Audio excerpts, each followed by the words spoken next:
किसान भाइयों नमस्कार। सोशल मीडिया में जब आप नेचुरल फार्मिंग खोजते हो या खेती खोजते हो तो बहुत सारी वीडियो मिलती हैं और वहाँ पर ये दावा किया जाता है कि वो करोड़पति बन गए, उन्होंने इतने करोड़ कमा लिए, उन्होंने इतने करोड़ कमा लिए, 3 एकड़ ज़मीन में ऐसा किया, पॉली हाउस लगाया, ये किया वो किया। अब मैं जो आपको समझाता हूँ, खेती, रासायनिक खेती, प्राकृतिक खेती 14 करोड़ किसान है देश में। 14 करोड़ में 80% किसान तो कर्ज में डूबे हैं। अगर एक करोड़पति बनाने वाला आइडिया अच्छा है तो देश का 14 करोड़ किसान क्यों नहीं अडॉप्ट कर लेता है? आप समझ रहे हैं ना मैं क्या कहना चाहता हूँ? जब सोशल मीडिया में इतने बड़े बड़े दावे हैं कि करोड़पति बन जाओगे, अरबपति बन जाओगे, ऐसा हो जाएगा, तो भाई इस सरकार को चाहिए कि इनके आइडिया को लेकर के इनको किसानों तक पहुंचा दे, सारे किसान करोड़पति बन जाएं। तो मुद्दा मैं बता रहा हूं, जो हकीकत है, ये सोशल मीडिया का युग है। जिसको झूठ बोलना है बोले, लेकिन सत्य क्या है कि खेती करोड़पति बनने का साधन नहीं है। खेती धंधा नहीं है, खेती जीवन शैली है। खेती में हमको सुख, शांति और समृद्धि और आनंद की प्राप्ति होती है। लेकिन आज लोग खेती में करोड़पति अरबपति जो बना रहे हैं लोगों को या बन रहे हैं लोगों को, झूठ बोल रहे हैं। मेरा खुला चैलेंज है, खुला,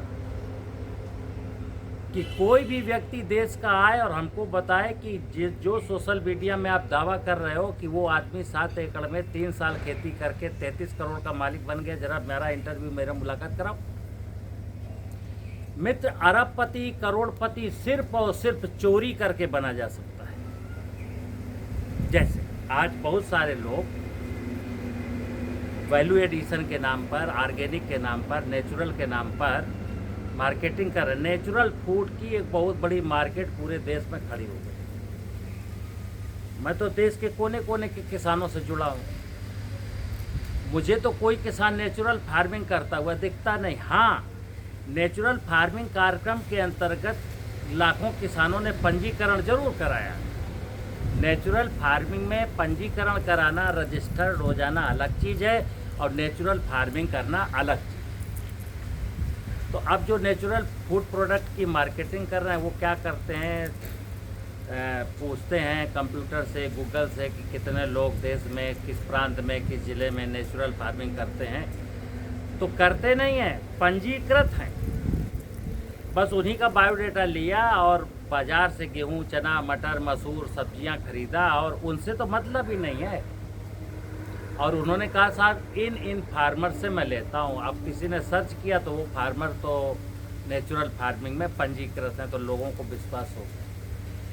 ये चोरी चमारी करके तो आप करोड़पति बन सकते हैं, अन्यथा नहीं। जैसे दूध बेच करके कोई किसान करोड़पति नहीं बना, लेकिन मिल्क प्रोड्यूसर कंपनियां अरबपति बन गई। किसानों का दूध लिया। इस पूरे देश की कहानी बता रहा हूँ आज जो हो रहा है। मैंने एक ही चीज़ बोला कि चोरी करके आप करोड़पति बन सकते हैं। एग्रीकल्चर का कोई भी बिजनेस इतना सात्विक है कि उसमें करोड़पति नहीं बना जा सकता। जैसे 100 भैंस पालने वाला किसान करोड़पति नहीं बना आज तक, ठीक है ना। गेहूं उगाने वाला किसान करोड़पति नहीं बना, लेकिन आटा, दलिया बना करके, मैदा बना करके काम करने वाला बन गया। चूँकि है क्या, पैकेज्ड फूड में मिलावट बहुत है। आधा दूध और दूध से 2 गुना ज़्यादा पानी, फिर उसमें अरारोट, फिर शुगर, फिर रिफाइंड, फिर निरमा पाउडर। तो 50 लीटर दूध लेने वाला 150 लीटर बेच रहा है, तो वो तो बन जाएगा। लेकिन भैंस चराना, भैंस को सानी चारा करना, तो खेती का कुल मिलाकर के कोई भी बिजनेस ऐसा नहीं है जिसमें किसान करोड़पति बने। लेकिन हाँ, अगर खेती का बिजनेस समझ के साथ किया जाए तो उसके जीवन में आनंद आ सकता है, कर्ज से मुक्त हो सकता है। मतलब करोड़पति नहीं बनेगा, लेकिन हाँ उसका घर परिवार अच्छे से चलेगा। लेकिन कब? जब समझ होगी, खेती की समझ।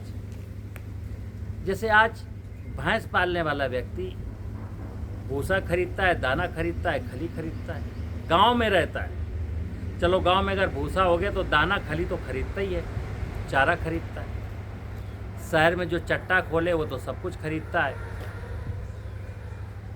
ऐसे ही फसलें उगाने वाला, सब्जियां उगाने वाला किसान बाजार से सब कुछ लाता है, यानी फर्टिलाइज़र लाएगा, बीज लाएगा, पेस्टिसाइड लाएगा, बोरिंग का सामान लाएगा। खेती में एक ही चीज़ है